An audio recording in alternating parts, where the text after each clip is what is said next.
Hi, everybody. This is Silvio Canto in Dallas, Texas on Tuesday, April the 25th. And welcome to our commentary. A couple of topics today. We're going to talk a little bit about the mayor of New York City, who's not a very happy man at the moment. And we'll talk about that.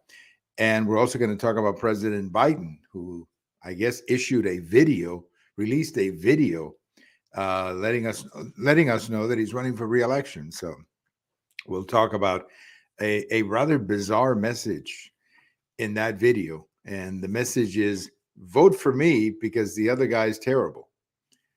I don't know. I don't know if that's going to work this time around, but that's the message. Well, before we get into Mayor Adams of New York City and President Biden and whatever message he had in that video, I just want to say a couple of things about Tucker Carlson. The whole country's talking about this, and especially on our side of the aisle, we're talking a great deal about it. Look, Don Lemon, as I mentioned yesterday, Don Lemon, he was fired because he wasn't getting any ratings. That's why he was fired.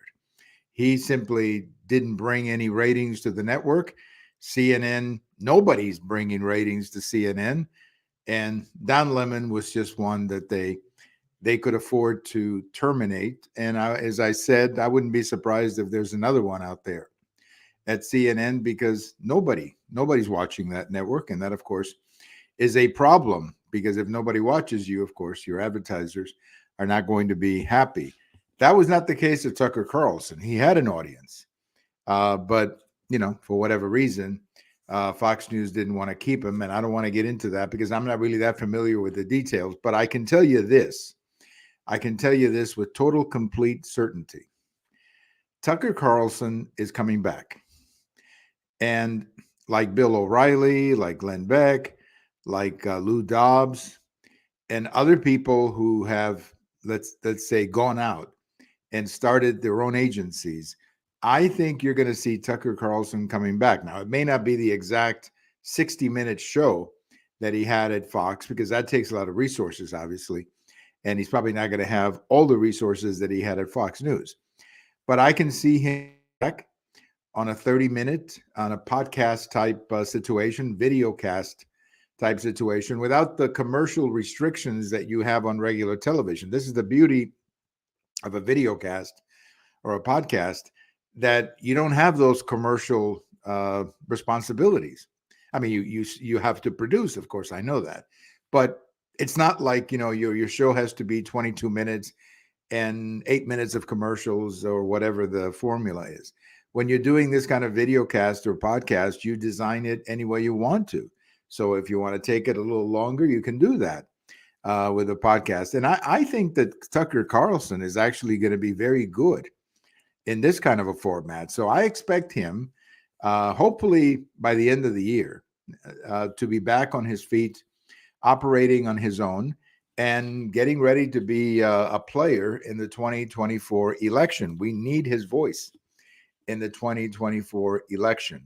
So that's what I expect. He's going to come right back, and he's going to do very well.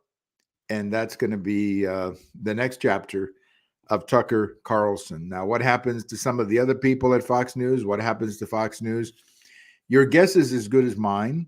The reality is that the cable news business, if you look at the numbers that they're putting up in terms of ratings, they're not as good as they used to be because, frankly, the audience of cable news is an older audience, and there's, other options, particularly with the young people who are doing more on the iPhone and that kind of thing.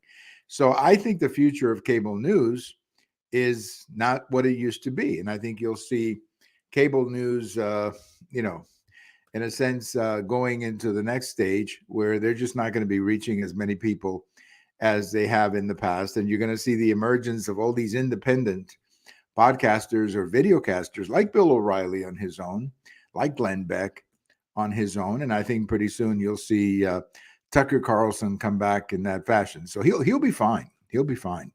Tucker Carlson is going to be fine. And in fact, it might even be better for the kind of format or the kind of show that he likes to do or the kinds of topics that he likes to cover. He may be better off coming back on his own and just setting it up anyway he wants to. So he'll be back. He'll be back. I'm not worried about Tucker. What happens to everybody else? Your guess is as good as mine. Let's talk about our couple of topics today. One is Mayor Adams of New York City. I have a post over at the American Thinker Tuesday morning talking about this, where the mayor of New York City is pretty angry. And he's angry with the federal government over what's happening with these migrants.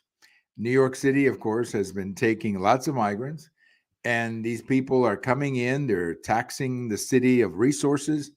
You've got people coming in, different age groups. You've got to put them, obviously, you got to send them to school.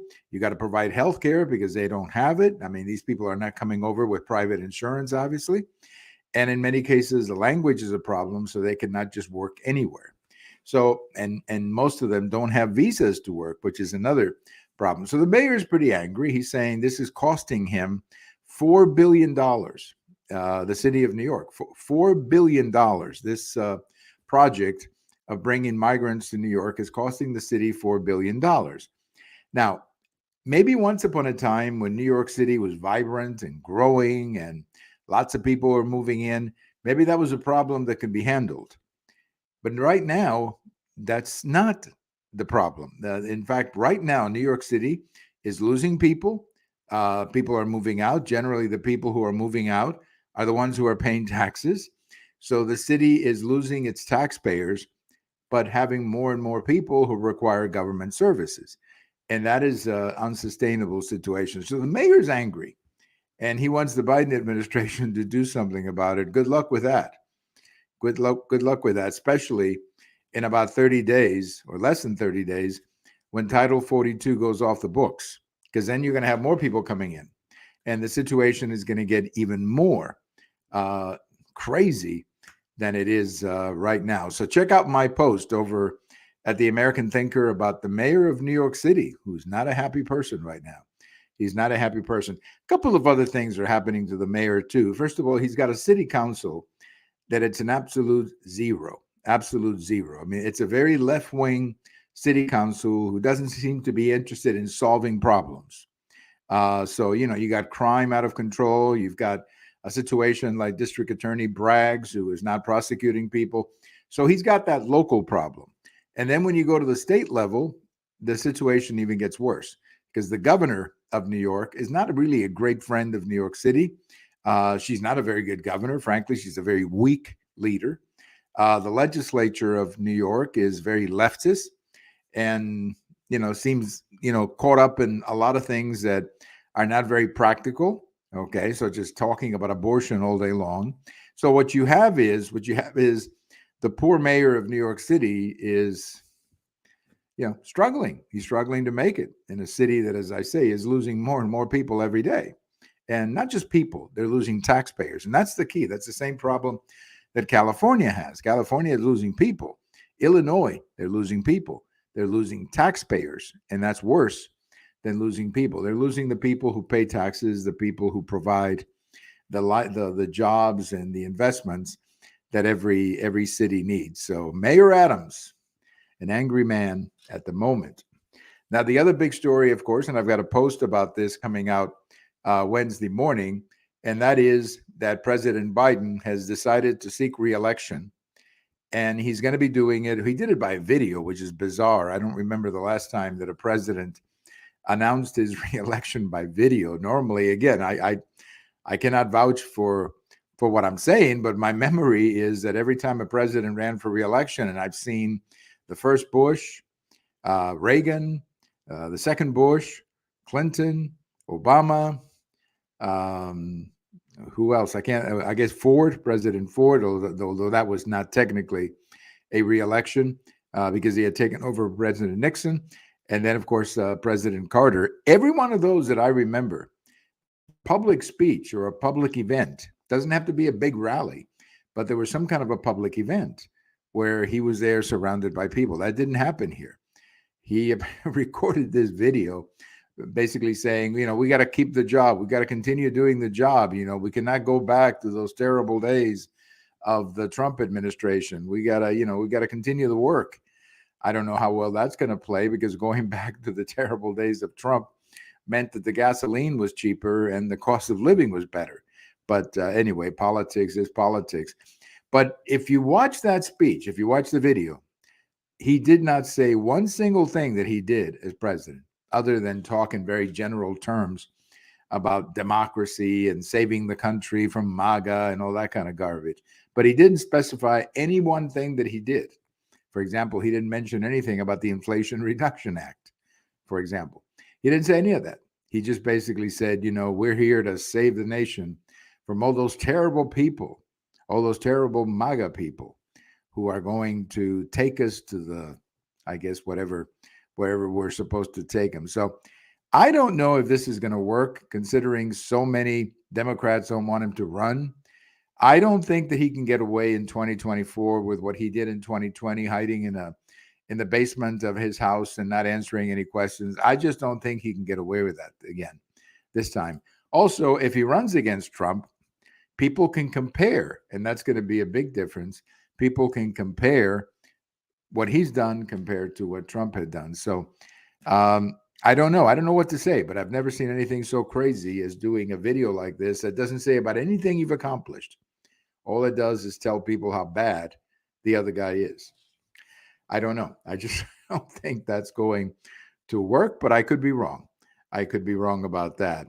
A couple of things on this day in history. In 1976, it was on this day that Rick Monday, who was playing center field for the Chicago Cubs, he took the field and he noticed a couple of guys in the corner who were burning an American flag. And Rick went over, grabbed the flag, took the flag away from the guys who wanted to burn the flag. And in the meantime, the security came down and arrested the two idiots who wanted to burn the flag. But Rick Monday, on that day, there's a great video of this, by the way, if you check it out on YouTube. Just put Rick Monday and American flag, and you'll see the video how it all happened. It was really, really patriotic on the part of Rick Monday, who was a Marine when he was a young man. And on this day in 1980, very sad day, this is the morning that President Carter went on television to tell us that the Iran rescue mission, we had sent some troops into Iran with the objective of rescuing the hostages. Well, unfortunately, the whole thing failed. And when they called it off, they never even tried it. They got the troops to Iranian territory, but then they called it off. And then when they were picking things up to go back, unfortunately, a helicopter hit another helicopter or hit a plane, and there was a major explosion, and there were 8 servicemen who were killed that day. And I'm old enough to remember that morning when President Carter went on national TV very early in the morning to announce the tragedy and the loss of 8 soldiers that morning trying to rescue the American hostages. I think this was the end of the Carter reelection, by the way. I think after this, it was almost impossible for him to be reelected, not because people were blaming him necessarily for the loss of the life, because accidents can happen, but it was just a symbol of the failure of his leadership, a failure that had characterized his entire administration. So on this day in 1980, what a sad morning. I remember that morning quite well.